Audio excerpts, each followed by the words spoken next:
नवरात्र के 8वें दिन माँ महागौरी की पूजा की जाती है।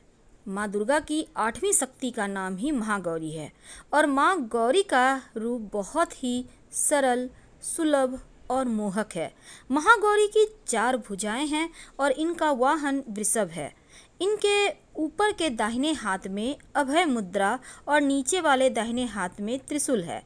ऊपर वाले बाएं हाथ में डमरू और नीचे वाले बाएं हाथ में बरमुद्रा है और इनकी मुद्रा अत्यंत ही शांत है।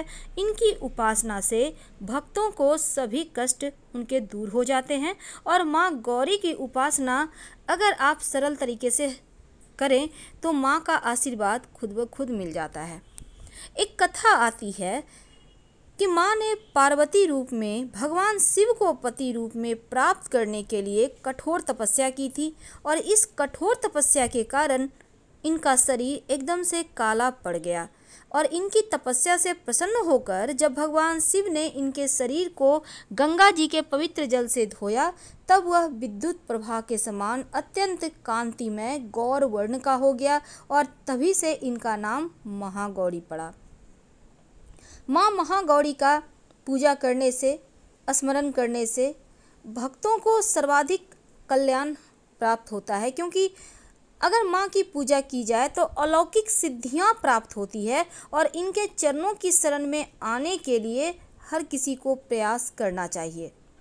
कैसे माँ को मनाएं, कैसे तमाम तरह के पूजा पाठ के विधि विधान करें, आज हम बहुत सिंपल तरीके से जानेंगे।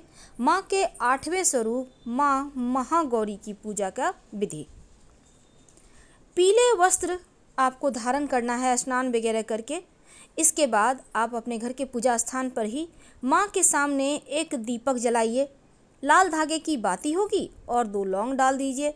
इसके बाद माँ को सबसे ज़्यादा प्रिय है श्वेत यानी सफ़ेद पुष्प और पीले रंग के पुष्प।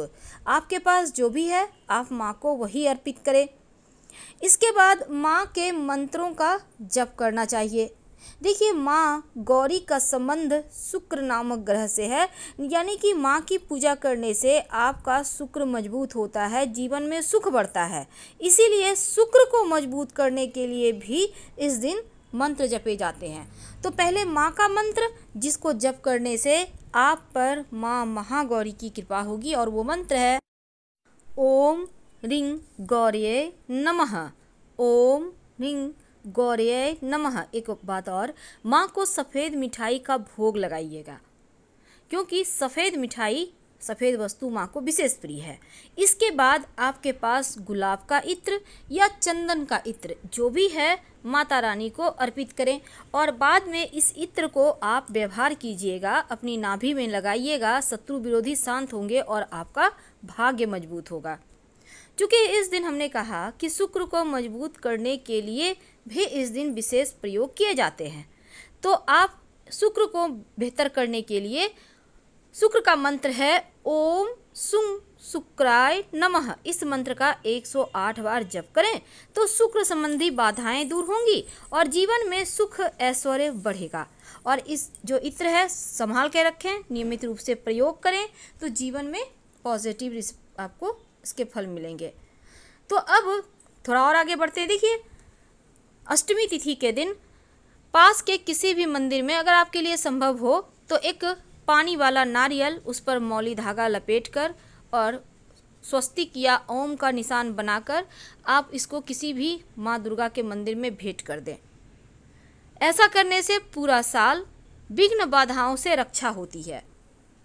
और माँ को श्रृंगार की वस्तु अति प्रिय है, इसलिए आप उनको जरूर अर्पित करें। अगर आप मंदिर नहीं जा पा रहे, आपके यहाँ सुविधा नहीं है अभी जाने की, वायरस का वक्त है, तब ऐसे में अपने घर में ही अर्पित कर दीजिएगा और बाद में उसको कुछ वस्तु अपने पास रख लें और कुछ पास के किसी मंदिर में या किसी सौभाग्यवती स्त्री को दे दीजिएगा।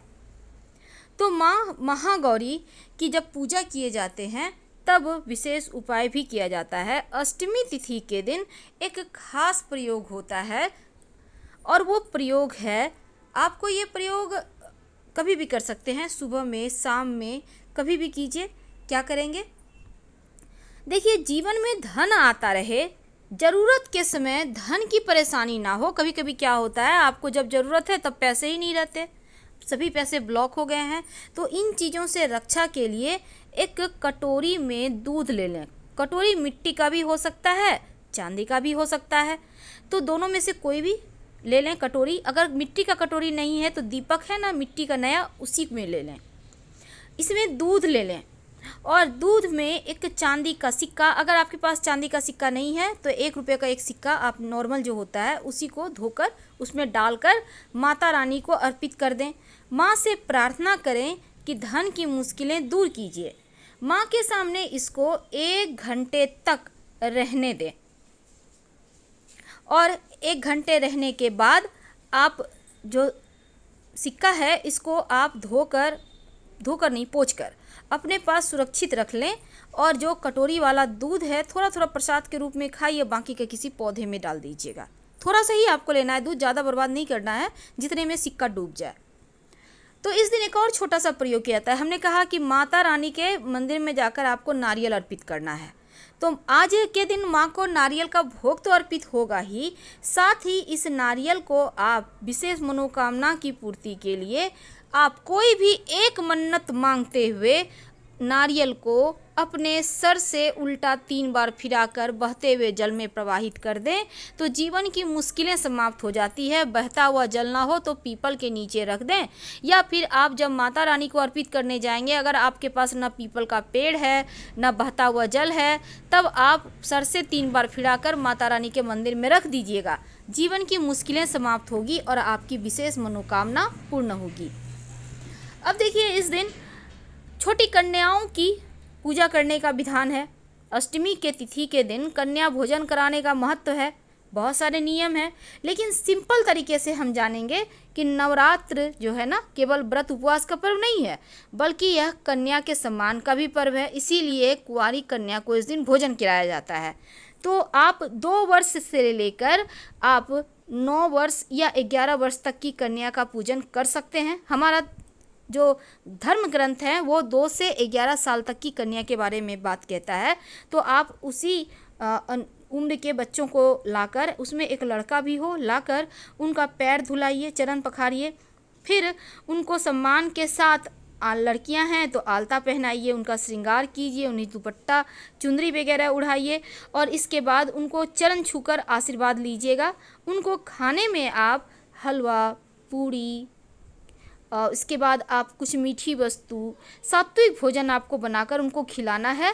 और इसके साथ ही उन्हें श्रृंगार की वस्तु आप छोटी कन्या को दे सकते हैं। रुमाल नहीं दीजिएगा, बाकी की चीज़ें आप दे सकते हैं। और बच्चों को खिलौना है, टिफ़िन बॉक्स है या फिर वाटर बोतल है, आपको जो भी आपकी इच्छा वो दे दें। कुछ दक्षिणा के रूप में आप कोई फल दे दीजिएगा। तो इस तरह से महाअष्टमी के दिन आप ये प्रयोग करके कन्या पूजन का आपको फल मिलेगा। और इस दिन एक और छोटा सा प्रयोग किया जाता है, क्योंकि महाअष्टमी का दिन है और अगर हम ज्योतिष की माने तो अष्टमी के दिन महिलाएं अपने सुहाग के लिए देवी माँ को चुनरी भेंट करती हैं। सबसे पहले तो लकड़ी, आप अपने घर में ही मंदिर में ये काम कर सकते हैं।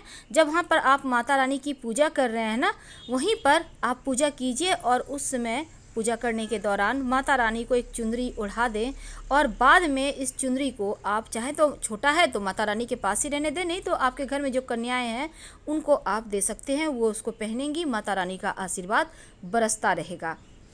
तो इस तरह से आप महाअष्टमी के दिन अपने दुखों का, पापों का नाश कर सकते हैं और अच्छी चीज़ें प्राप्त होंगी।